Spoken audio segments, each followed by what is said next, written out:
Inilah sosok Muhammad Deif, komandan militer Hamas yang tinggal di bawah tanah kuda hitam di setiap pertempuran antara Gaza dan Israel sejak tahun 2008.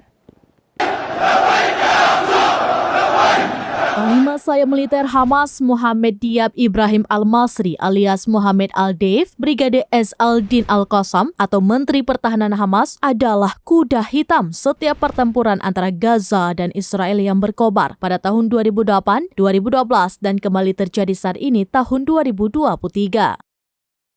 Dilansir dari Ahram, Al-Deif berusia 50 tahun per 2023, Panglima Hamas ini lahir di Khan Younis dari sebuah keluarga Palestina yang diusir dari rumah mereka di desa Kaukaba dekat Askelon pada tahun 1948.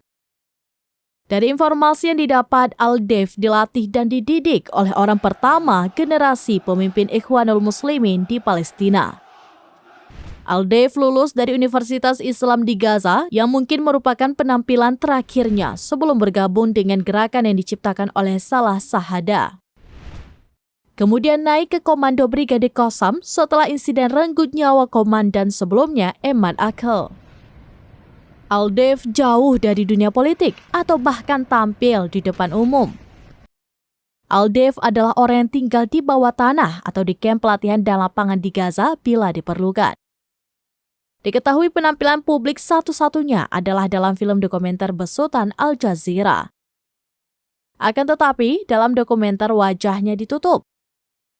Namun di balik topeng itu, seseorang terpesona oleh kekuatan suaranya, sifat metodis dari pikiran militernya, tegas dalam mengembangkan kekuatan khusus ketika perang gerilya yang dilancarkan oleh perlawanan Palestina melawan pendudukan Israel. Khalid Al-Azbat, seorang perencana operasi di Brigade Qassam, mengatakan kepada Al-Ahram Weekly bahwa komandannya telah berhasil membentuk kembali brigade tersebut menjadi tentara modern dengan formasi dan garis komando yang sangat mirip dengan tentara tetap yang ditemukan di Brigade Qassam. Ada divisi mulai dari batalion, kompi, dan peleton hingga pasukan operasi khusus hingga unit persenjataan. Israel menyamakan Al-Deif seperti Bin Laden, sikap Tel Aviv terhadapnya seperti pencarian Washington terhadap mendiang pemimpin Al-Qaeda. Israel berkali-kali ingin menangkapnya, namun pihak Israel sejauh ini masih jauh dari harapan. Demikian informasi terkini Syedaralun, saksikan terus beragam informasi lainnya, coba like dan share seluruh akun serambines.com. Download Tribun X sekarang, menghadirkan lokal menjadi Indonesia.